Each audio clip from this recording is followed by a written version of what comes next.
شكر له وأشهد أن لا إله إلا الله وحده لا شريك له تعظيما لشأنه وأشهد أن نبينا محمدا عبده ورسوله الداعي إلى رضوانه اللهم صل وسلم على نبينا محمد وعلى آله وأصحابه وإخوانه رب اشرح لي صدري ويسر لي أمري واحلل عقدة من لساني يفقهوا قولي اللهم انفعنا بما علمتنا وعلمنا ما ينفعنا وزدنا علما.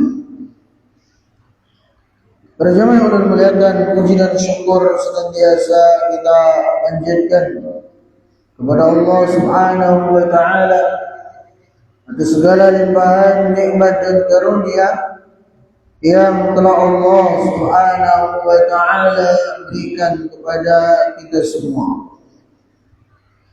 Sebagaimana salawat serta salam senantiasa kita peruntukkan kepada Nabi kita yang mulia Nabi besar Muhammad sallallahu alaihi wasallam. Begitu pula kepada keluarga beliau, sahabat-sahabat beliau, beserta orang-orang yang selalu berusaha mengikuti dan menapaki jejak beliau hingga akhir zaman kelak. Para jemaah yang Allah muliakan, pada kesempatan ini kita akan membahas pembahasan yang berkaitan dengan tauhid.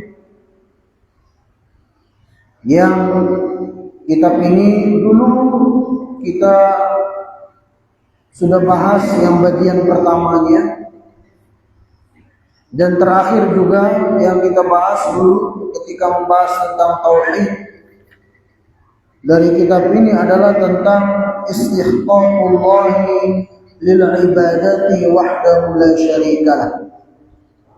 Itu keberhakan Allah Subhanahu wa taala untuk diibadahi satu-satunya yang tidak ada sekutu baginya. Jadi insyaallah untuk malam Selasa ini kita akan bahas pembahasan tentang tauhid saja. Sebelumnya kita bahas tentang hadis-hadis ya. Sebelum kira lebih utama kalau kita bahas tauhid saja. Karena masalah tauhid ini masalah yang sangat penting untuk dipahami, diketahui, dan tentunya diamalkan dan diyakini oleh setiap muslim dan muslim.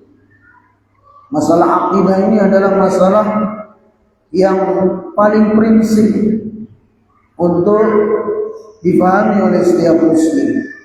Karena syarat dasar kita itu bisa masuk surga adalah tauhid. Ya. Sebagus apapun ibadah seseorang, sebagus apapun akhlak seseorang, kalau tauhidnya rusak, maka itu akan merusak semuanya. Tauhidnya rusak berarti dia melakukan kesyirikan. Ya, orang kalau sudah mati dalam keadaan musyrik, semua amal ibadahnya akan terhapus. Ya, entah sholatnya, puasanya, zakatnya, hajinya, umrahnya, infak sedekahnya, terhapus semua pahalanya. Ya, akhlaknya yang mulia terhapus semua. Sebagaimana yang Allah tegaskan dalam Al-Quran, walau asyraku lahabita anhum ma kanu ya'malun. Yang artinya seandainya mereka berbuat syirik, niscaya akan terhapus seluruh amal ibadah yang mereka lakukan. Ini bahayanya syirik itu luar biasa. Sebaliknya, kalau orang mati dalam keadaan bertauhid, tidak pernah berbuat syirik, pasti dia masuk surga. Ya. Walaupun ianya banyak dosa. Cuman kalau misalnya dia banyak dosa-dosa besar yang dia lakukan, ada kemungkinan dia mampir dulu di neraka. Tapi pada akhirnya dia akan dikeluarkan dari neraka dan dimasukkan ke dalam surga. Ya. Allah Subhanahu wa taala berfirman dalam hadis qudsi, "Ya bani Adam, law ataitani bi qurabil ardi khataya, thumma laqitani la tusyriku bi syai'a, la ataituka bi qurabiha maghfiratan." Yang artinya, wahai anak Adam, seandainya kalian datang kepadaku di hari kiamat dengan membawa dosa sepenuh bumi, namun di antara dosa-dosa itu tidak ada dosa syirik, berarti ianya mati dalam keadaan bertauhid, la ataituka bi qurabiha maghfiratan, maka aku akan datang kepadamu dengan membawa ampunan sepenuh bumi pula. Syaratnya apa? Syaratnya mati dalam keadaan bertauhid, mati dalam keadaan tidak pernah berbuat syirik. Tapi kalau orang mati dalam keadaan musyrik, menyekutukan Allah, menduakan Allah, menyetarakan Allah dengan makhluknya, apapun makhluk itu, mau malaikat, mau nabi, mau wali, ya siapapun itu, dia setarakan Allah dengan makhluknya, dan itulah dia akan dari kesyirikan. Mati dalam kondisi seperti itu, naudzubillah, akan diharamkan bagi dia syurga. Tempat kembalinya adalah neraka dan tidak akan ada yang bisa menolong dia. Allah berfirman dalam Al-Quran, "Innahu man yushrik billah faqad harrama Allahu 'alaihi al-jannah wa ma'wahu an-nar wa ma lidh-dhalimin min ansar." Yang artinya, orang-orang yang mati dalam keadaan musyrik, maka Allah akan haramkan bagi dia surga. Tempat kembalinya adalah neraka dan tidak ada penolong bagi orang-orang yang mati dalam keadaan musyrik. Tidak akan ada yang bisa menolong dia. Syafaat-syafaat itu mental. Atau misalnya dia punya 10 anak hafidz Quran, tapi ianya mati dalam keadaan musyrik, nggak bisa. Ya, nggak bisa ditolong. Nggak akan ada yang bisa. Kenapa? Karena syarat seseorang itu bisa mendapatkan syafaat di hari kiamat, syarat seseorang itu ya bisa mendapatkan pertolongan di hari kiamat adalah tauhid, mati dalam keadaan bertauhid. Ya, itu syaratnya. Makanya pamannya Nabi SAW, Abu Thalib, ya, seorang yang sangat dicintai oleh Nabi SAW, yang mengasuh Nabi ketika beliau ya pas berumur 8 tahun, kakek beliau SAW wafat, Abdul Muttalib, diasuhlah oleh Abu Thalib, dan Nabi kita SAW disayangi. Ya, bahkan melebihi, disebutkan dalam sejarah, sayangnya Abu Thalib kepada Nabi kita SAW melebihi sayangnya beliau kepada anak beliau sendiri. Maka Nabi SAW juga pastinya sangat menyayangi Abu Thalib, paman beliau. Tapi sayangnya, ya, Abu Thalib itu sampai mati enggan mengucapkan syahadat, mati dalam keadaan musyrik. Sudah didakwahi oleh Nabi SAW. Bahkan ketika Abu Thalib dalam kondisi sekarat di akhir-akhir hayat beliau, Nabi SAW datang mengatakan, "Ya am, qul la ilaha illallah kalimatun uhajju laka biha indallah." Wahai pamanku, katakanlah la ilaha illallah. Dengan kalimat ini aku akan membela engkau nanti di hari kiamat. Tapi tolong katakan la ilaha illallah, agar Abu Thalib mati dalam keadaan tauhid, bertauhid. Tapi Abu Thalib enggan. Di sampingnya ada Abu Lahab, Abu Jahal, Abu Sufyan mengatakan, "Atarghabu an millati Abdul Muttalib?" Abu Thalib, apa engkau sudah benci sama agama nenek moyang kita? Hanya bingung-bingung Abu Thalib mati dalam keadaan musyrik. Apakah Nabi SAW bisa menolong beliau? Nggak bisa. Maka Abu Thalib dikatakan kekal dalam api neraka, padahal paman beliau seorang. Padahal jasa beliau kepada Islam luar biasa. Ya, jasa beliau kepada Nabi SAW secara khusus luar biasa. Kan beliau mengasuh anak yatim yang paling mulia, anak yatim piatu yang paling mulia yang pernah ada di muka bumi ini. Siapa? Ya Rasulullah SAW. Padahal Nabi SAW sendiri mengatakan, ana wa kafilul yatim fil jannati kahatain. Aku dengan orang yang mengasuh anak yatim di surga begini dekat surganya, antara jari tengah dengan jari telunjuk. Itu utamanya luar biasa mengasuh anak yatim. Tapi karena Abu Thalib ini mati dalam keadaan musyrik, nggak ada faedahnya dia, nggak bermanfaat di sisi Allah. Dia mengasuh anak yatim piatu, bahkan anak yatim piatu yang paling mulia di muka bumi ini, nggak ada manfaat. Kenapa? Karena Abu Thalib belum memiliki syarat iman dan tauhid kepada Allah.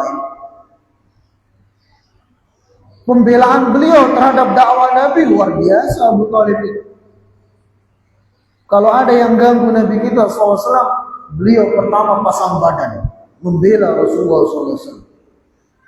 Cuman sayangnya beliau tuh kada mau bersyahadat, mati dalam keadaan musyrik. Ya, mati dalam keadaan menyekutukan Allah. Sehingga Nabi SAW sendiri tidak bisa menolong beliau. Hanya saja Abu Thalib itu diberikan keringanan di neraka. Ya, walaupun beliaunya kekal dalam api neraka, tapi beliau diberi keringanan. Dapat azab neraka yang paling ringan. Itu ditaruh bara api di kakinya, saking panasnya menjalar ke sekujur tubuhnya, menjadikan isi kepalanya mendidih. Itu azabnya Abu Thalib, azab neraka yang paling ringan. Dan kekal dalam api neraka. Ya, yang mengatakan ini siapa? Rasulullah SAW sendiri, bukan murid. Itu hanya menyampaikan sabda Nabi Sallallahu Alaihi Wasallam. Nah, jadi itu. Nah, ini semua menunjukkan kepada kita ya para jamaah yang Allah muliakan pentingnya tauhid. Ya, makanya dakwahnya para nabi dan rasul pertama kali tauhid. Ya, karena ini syarat mutlak untuk kita bisa selamat. Ya, orang kalau sudah bertauhid setidaknya aman dia dari kekal dalam api neraka, pasti akan dikeluarkan masuk ke dalam syurga. Apalagi kalau dia bertauhid dan larangan-larangan Allah selain syirik dia juga tinggalkan, bisa langsung masuk surga. Nah begitu. Nah maka kita ya akan lanjutkan pembahasan yang dulu dari kitab tauhid. Ya dulu kita sudah bahas, sudah selesaikan jilid pertama. Nah sekarang kita masuk jilid yang kedua. Sudah banyak kita bahas dulu dari macam-macam tauhid. Ya, makna syahadat la ilaha illallah, makna syahadat Muhammadur Rasulullah, sudah banyak tentang ibadah-ibadah yang zahir, yang batin, ibadah-ibadah lisan, ibadah-ibadah hati, ibadah-ibadah anggota tubuh, sudah banyak kita bahas. Nah, sekarang kita akan membahas pembahasan yang kedua dari kitab ini, itu makanatul anbiya wa tahdzir minal ghuluwi fihi. Kedudukan para nabi, ya secara umum kedudukan para nabi, wa tahdzir minal ghuluwi fihim, dan ancaman dari sikap gulu, sikap berlebih-lebihan kepada para nabi. Jadi masalah gulu ini masalah yang penting untuk kita sama-sama paham. Gulu artinya sikap berlebih-lebihan. Maka kata beliau di sini, al-muradu bil ghuluwi fil anbiya huwa raf'uhum fawqa manzilatihim allati anzalahumullahu ta'ala iyyah. Jadi apa yang dimaksud dengan gulu kepada para nabi dan rasul yang kita dilarang atasnya? Itu ketika seseorang mengangkat para nabi dan rasul, ketika seseorang memposisikan para nabi dan rasul pada posisi atau melebihi posisi yang Allah Subhanahu wa taala tetapkan mereka padanya. Pastinya kan posisi para nabi dan rasul itu di bawah Allah Azza wa Jalla. Ya, di bawah Allah. Ya, misalnya posisi Allah di atas, posisi para nabi di bawah. Ketika kita angkat posisi para nabi dan rasul setara, sejajar, semisal dengan Allah Azza wa Jalla, nah itu berarti kita telah bersikap gulu kepada para nabi dan rasul. Dan ini hukumnya haram. Ya. Hukumnya haram. Wabil khusus kepada nabi kita Nabi Muhammad sallallahu alaihi wasallam.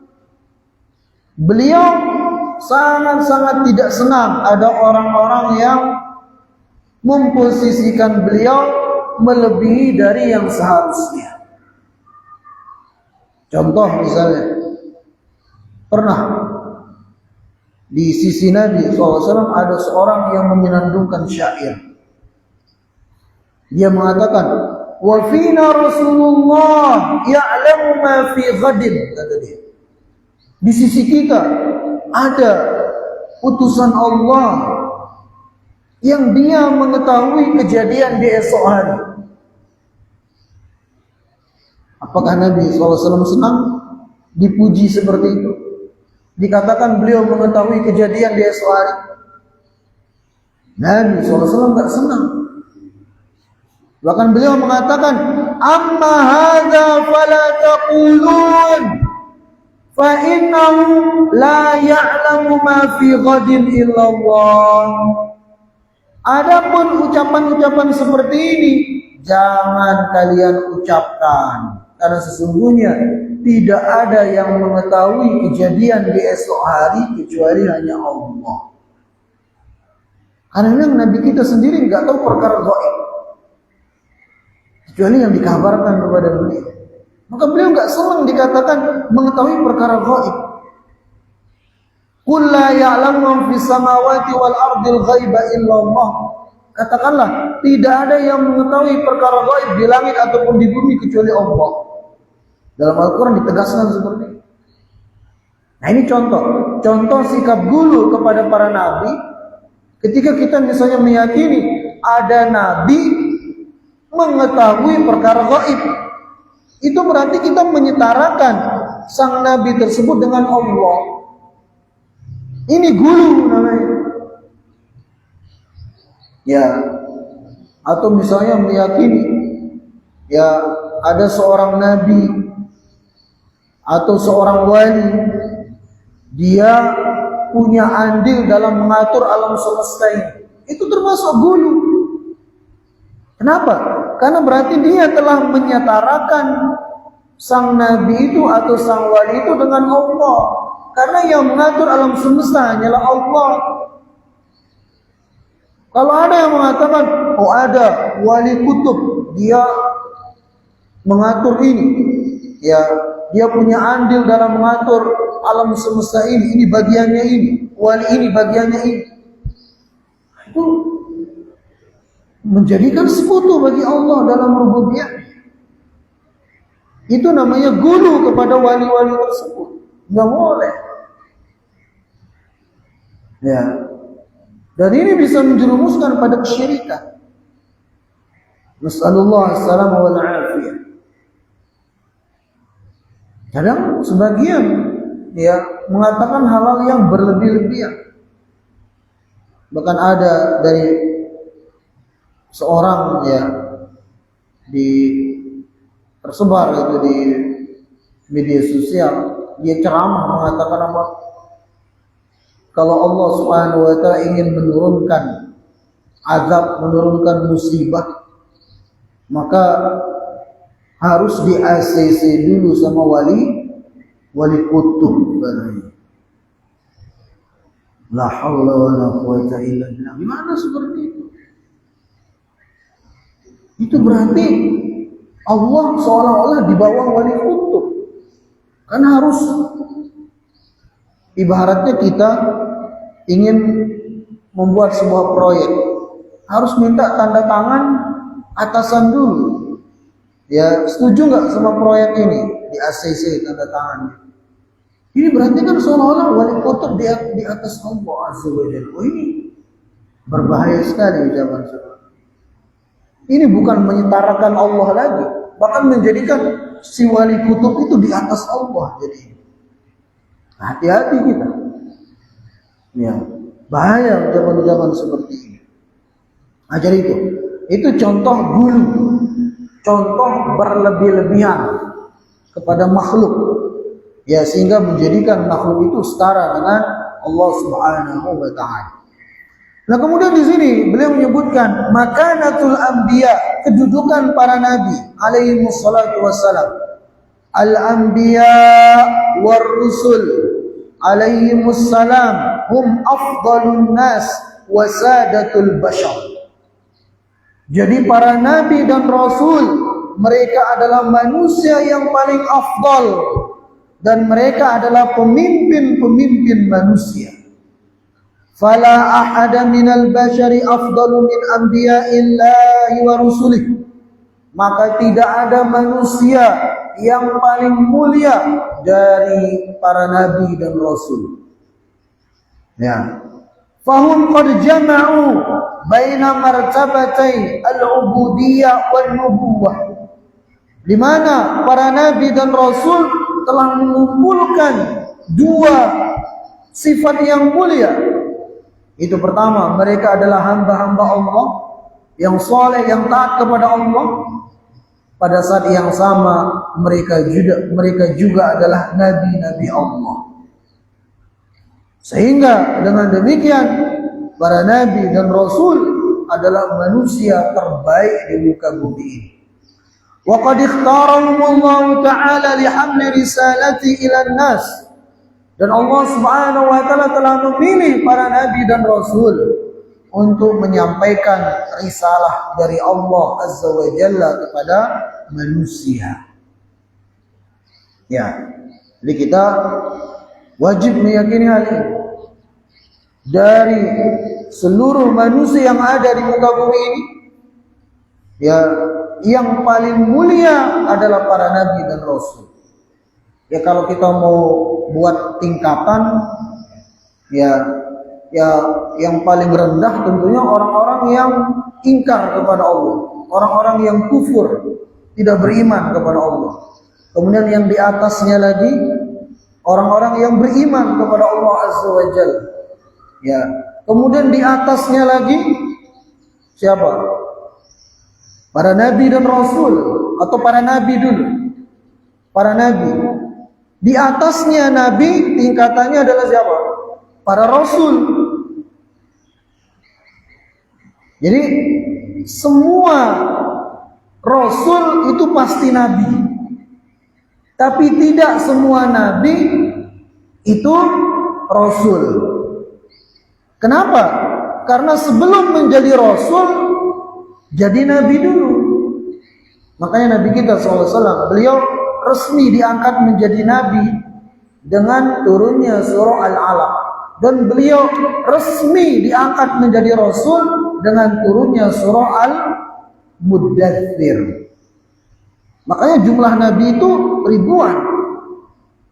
Sedangkan jumlah rasul ratusan. Ada yang mengatakan 313 jumlah rasul. Tapi yang disebutkan dalam Al-Quran cuma 25. Itu. Jadi nabi, kemudian di atasnya lagi tingkatannya adalah para rasul. Nah, dari para rasul ini ada 5 rasul yang paling mulia, yang dikenal dengan ulul azmi. Siapa mereka? Nabi Nuh, Nabi Ibrahim, Nabi Musa, Nabi Isa, kemudian yang terakhir Nabi kita Nabi Muhammad sallallahu alaihi wasallam. Itu 5 yang dikenal dengan ulul azmi, 5 rasul yang terbaik dari rasul-rasul yang ada. Nah, baru dari 5 ulul azmi ini yang paling mulia dialah Nabi kita, Nabi Muhammad sallallahu alaihi wasallam. Beliau manusia yang paling mulia secara mutlak. Dari zaman Nabi Adam sampai yang terakhir ada di muka bumi ini, yang paling mulia adalah Nabi kita, Nabi Muhammad sallallahu alaihi wasallam. Jadi intinya, ya para jamaah yang Allah muliakan, para nabi, para rasul, mereka adalah manusia-manusia terpilih, manusia-manusia yang paling mulia yang pernah ada di muka bumi, yang wajib kita cintai, wajib kita muliakan, wajib kita hormati, wajib kita bela kehormatan mereka. Bil khusus Nabi kita, Nabi Muhammad sallallahu alaihi wasallam. Kemudian dakwatul anbiya. Bagaimana dakwahnya para nabi? Ya, secara umum kita bicara dakwahnya para nabi secara umum. Nanti akan ada pembahasan secara khusus tentang nabi kita, Nabi Muhammad sallallahu alaihi wasallam. Qamat da'watul anbiya ala ususin minha. Sesungguhnya dakwahnya para nabi itu dibangun di atas pondasi-pondasi berikut ini. Pertama, jami'ul anbiya da'watuhum wahidah wa syara'i'uhum mukhtalifah. Jadi seluruh para nabi, dari Nabi Adam sampai Nabi kita Nabi Muhammad SAW, dakwah mereka satu. Cuman syariat mereka yang berbeda-beda. Ya, kalau dakwah mereka satu, semuanya mengajak kepada tauhid. Semuanya mengajak untuk hanya menyembah Allah. Semuanya mengajak untuk meninggalkan semua sekutu-sekutu selain Allah. Semua para nabi misinya adalah mengajak umatnya untuk mentauhidkan Allah. Allah berfirman dalam Al-Quran, "Wa ma arsalna min rasulin illa nuhi ilaihi annahu la ilaha illa ana fa'budun." Dan tidaklah kami mengutus seorang rasul, melainkan kami wahyukan kepadanya, ya, agar mereka mengajak manusia untuk hanya menyembah Allah dan tidak menyekutukannya, untuk beribadah hanya kepada Allah satu-satunya. Itu misi dakwah semua para nabi dan rasul. Misinya satu. Ya.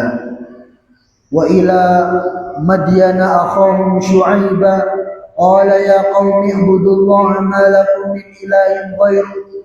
Dan kami utus kepada kaum Madian Nabi Syuaib. Nabi Syuaib mengatakan, wahai kaumku, sembahlah Allah Subhanahu wa taala satu-satunya. Sungguh tidak ada sesembahan bagi kalian kecuali hanya Allah satu-satunya.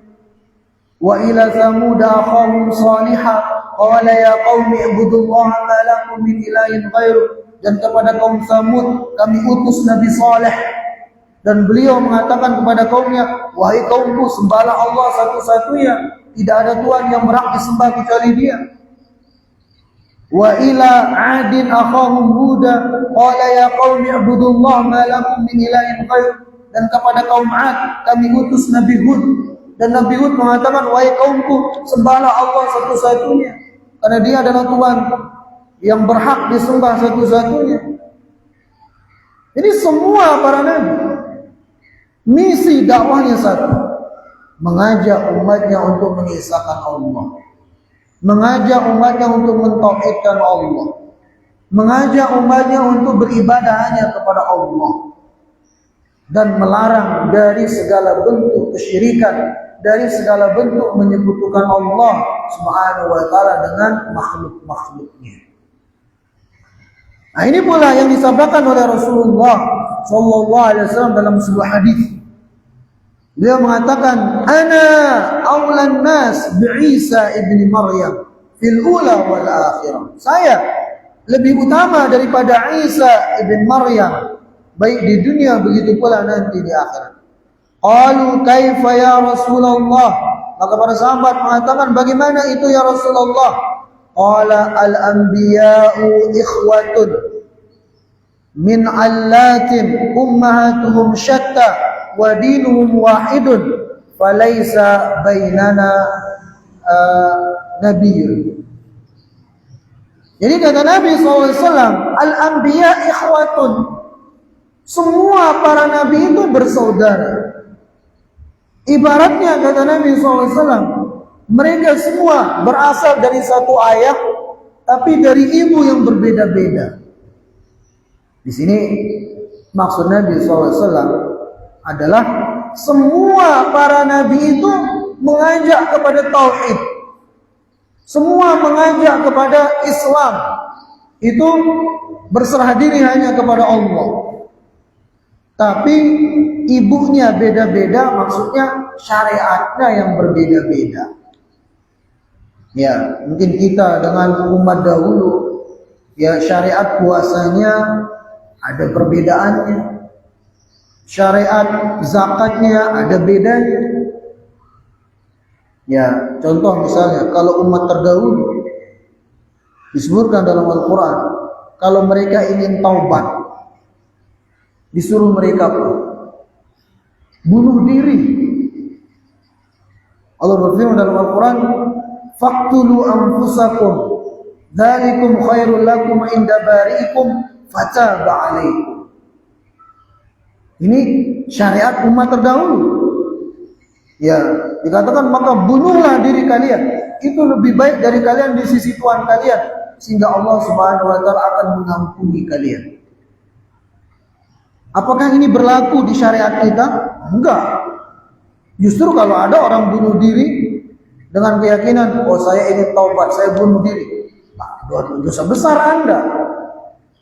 Ya, dosa besar, bunuh diri itu dosa besar kata Nabi SAW. Tapi ini syariat umat terdahulu. Kalau di zaman itu orang yang bunuh diri ketika bertaubat bisa masuk surga, karena memang itu syariatnya mereka. Kalau kita itu bukan bagian dari syariat kita. Nah ini contoh. Ya, contoh satu contoh dari syariat kita yang berbeda dengan umat terdahulu. Tapi kalau kaitan dengan mentauhidkan Allah, semuanya sama. Semua para nabi dan rasul itu mengajak untuk mentauhidkan Allah Subhanahu wa ta'ala. Mengajak untuk berserah diri hanya kepada Allah Subhanahu wa ta'ala, walaupun nanti dengan tata cara ibadah yang berbeda-beda. Disebutkan juga kalau umat terdahulu, kalau pakaiannya kena najis itu digunting. Ya, berat syariat dulu. Alhamdulillah kita tinggal cuci bersih, hilangkan zatnya, sudah. Ya, bisa kita pakai lagi. Nah itu poin pertama tentang dakwahnya para nabi dan rasul. Jadi semua nabi itu dakwahnya satu, mengajak kepada tauhid, walaupun nanti syariat mereka berbeda-beda. Nah kemudian poin yang kedua, ini mirip dengan yang tadi, kata beliau, jami'ul anbiya yad'una li ibadatillahi wahdahu. Qala ta'ala wa ma arsalna min qablika min rasulin illa nuhi ilaihi annahu la ilaha illa ana fa'budun. Jadi yang kedua, beliau mengatakan seluruh para nabi mendakwahkan, mengajak umatnya untuk hanya menyembah Allah satu-satunya dan mengesahkan Allah Subhanahu wa ta'ala, baik dalam rububiyahnya dengan meyakini hanya Allah yang mengatur alam semesta, memberi rezeki, menciptakan, menghidupkan, mematikan hanya Allah, ataupun dalam uluhiyah itu kita beribadah hanya kepada Allah, kita tidak sujud, tidak sholat, tidak puasa, tidak menyembelih, tidak tawakal kecuali hanya kepada Allah. Nah semua para nabi ya mengajak untuk mentauhidkan Allah, mengesahkan Allah, beribadah hanya kepada Allah. Kemudian yang ketiga, jami'ul anbiya yanhauna 'anil syirki wa yuhadziruna minhu. Jadi semua para nabi dan rasul melarang umatnya dari berbuat kesyirikan dan mengingatkan umatnya dari kesyirikan tersebut. Semua para nabi. Ya. Walaupun nanti memang kesyirikan itu muncul sejak zaman Nabi Nuh, zaman Nabi Adam alaihissalam.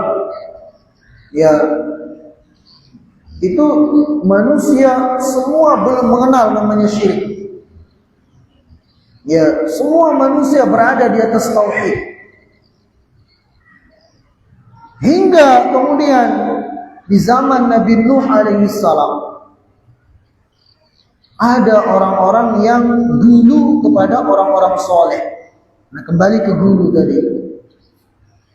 Ada 6 orang soleh yang terkenal di zaman Nabi Nuh. Ini Allah sebutkan dalam surah Nuh. Wad, Suwa, Ya'ud, Ya'uq, Nasr, Afwan. 5 ya. Ada 5 orang soleh yang mereka ini jasanya luar biasa dalam mengajarkan agama, mengajarkan kebaikan kepada manusia. Hingga ketika kelima orang soleh ini meninggal, ya otomatis pengikut-pengikutnya bersedih. Ini disebutkan oleh sahabat Abdullah ibnu Abbas. Ya, kisah ini. Kemudian syaitan pun datang ke pengikut-pengikut orang soleh yang 5 ini. Syaitan mengatakan, kalian itu kenapa enggak membuat patung? Ya, tokoh-tokoh kalian ini, ya, membuat patung guru-guru kalian yang 5 itu. Kalian buat patung-patung mereka. Kemudian sesekali kalian ngumpul mengingat jasa-jasa mereka. Maka mereka pun mendengarkan perintah dari syaitan ini. Mereka pun bangun patung Wad, Suwa, Ya'ud, Ya'uq, Nasr. Awalnya tidak disembah, hanya sekedar ngumpul-ngumpul mengingat jasa-jasa mereka. Kemudian hatta idza halaku, sehingga tatkala generasi itu meninggal, kemudian datang generasi berikutnya, ubidat, kata Ibnu Abbas. Patung-patung itu pun mulai disembah. Syaitan datang lagi, mengatakan, kalian itu orang-orang soleh, orang-orang mulia, itu patung orang-orang mulia itu yang 5. Kenapa kalian enggak sembah saja? Akhirnya disembahlah kelima patung ini. Ya, maka kemudian kata Ibnu Abbas, Allah pun mengutus Nabi Nuh alaihissalam untuk mengajak kaumnya agar meninggalkan penyembahan kepada patung itu, untuk kemudian hanya menyembah Allah. Jadi ini awal mula kesyirikan di muka bumi ini gara-gara sikap dulu kepada orang-orang soleh, sikap berlebih-lebihan kepada orang-orang soleh. Ya, ini berdasarkan riwayat dari sahabat Abdullah ibnu Abbas. Nah itu. Maka kemudian mulailah Nabi Nuh mendakwakan ya umatnya kepada tauhid, meninggalkan segala bentuk kesyirikan. Ya, begitu pula nabi-nabi setelahnya. Wabil khusus Nabi kita Nabi Muhammad sallallahu alaihi wasallam. Begitu. Berapa menit lagi? Ya, kita cukupkan, insyaallah kita lanjutkan pada kesempatan yang akan datang. Naktabi bihadzal qadar, subhanakallahumma wa bihamdika, asyhadu an la ilaha illa anta, astaghfiruka wa atubu ilaik. Assalamualaikum warahmatullahi wabarakatuh.